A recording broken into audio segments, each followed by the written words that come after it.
Hello, this is our last lesson of Unit 1. This is on symmetry. So notice it's just symmetry. We're going to be talking about two different kinds. That's labeled here in our learning target.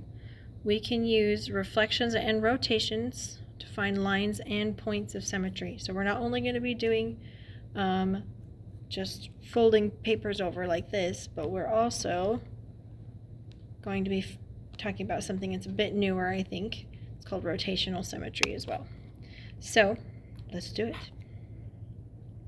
A line of symmetry is any line through a figure that can cut the figure directly in half. Okay, so here are some examples. We have our rectangle, has two lines of symmetry. So if I can draw two lines, that's two. I see three, but I think there's a fourth. Okay, and so on and so forth. See if you can find any more in that one. Okay, I think the line of symmetry is pretty normal to us. So remember, symmetry is I can fold it in half and it lands perfectly on itself. So let's see some shapes that we know that are a little special right here off the front. So parallelogram. There is no way that I can fold this and it would perfectly land on itself. Like this one would come out like this if I folded it right here. Okay, this one has 0. But a circle, I can cut it in half a bunch of different ways. In fact, I can just keep doing this. Obviously, better than that. I can keep doing this forever. Circles have infinite amounts of lines of symmetry. Okay, so here's things that you might see on Delta Math. You guys need to find them, but this is the amount of lines of symmetry. We've got 2 and 1 and 4. Uh-oh, what happened?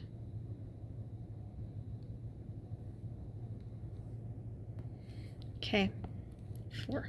There we go. All right. Points of symmetry. So, can I take this shape and rotate it around this point and get it to line up with itself more than just one time? The answer is absolutely yes. Please, for your sake, because this is super visual, grab a piece of paper, if it's see-through or not, and try it out, okay? A hexagon has 6 points of rotation, 6 points of symmetry, excuse me. And this star has 5. Typically what happens is the amount of sides something has, as long as they're all the same, is the amount of points of symmetry. So we got 5 points all around the star. We've got 6 sides on the hexagon. So that's kind of a pattern that you might find, but not always true. Here is how we answer the questions on Delta Math.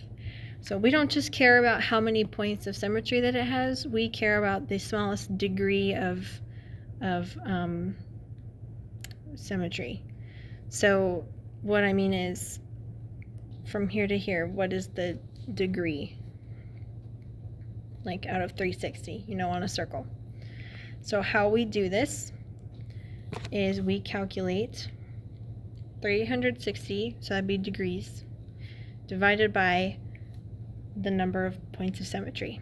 So on my hexagon, for example, it would be 360 divided by 6, because that is how many points of symmetry I had. 360 divided by 6 is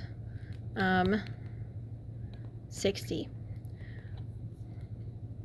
60 is what I would put into delta math. So they don't want this number, they want the degree of rotation, which is 360 divided by whatever number you find for your points of symmetry. Okay, so on delta math, you are being asked if it has or doesn't have rotational symmetry. Looking at this one, I'm thinking it totally does, because I can put all these little pieces onto each other as I go around in a circle. So this one in particular has 2, 3, 4, 5, 6, 7, 8, 9, 10, 11, 12 points of symmetry, because I can rotate it onto itself all 12 of those times. 360 divided by 12 is 30. You're doing that on your calculator. I've just done it 100 times, so I've got it in my head. 30 is what's going to go in that box. Okay, this figure right here, I think it does, because this piece is the same as this piece is the same as this piece. I can take this point right here and I can rotate around until I land on these pieces, and I see 6 of them, so that's how many points of rotation I will have. 360 divided by 6 again is, 60. Okay, sometimes delta math tries to trick you. Notice that these triangles are always going inward. They're not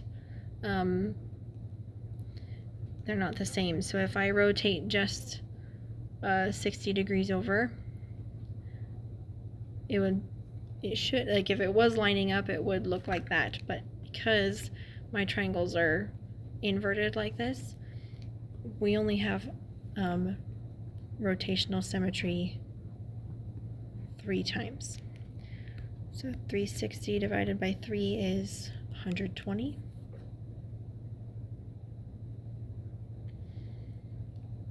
And lastly, I had to throw this in there so you could see kind of what it would do, or I could tell you kind of what it would do. This one does not. If I take this point right here and I like spin it around, there's nowhere that it lines up on itself at all. And so if you say does not have rotational symmetry, this piece will go away and you'll just be asked to hit submit and you'll be done.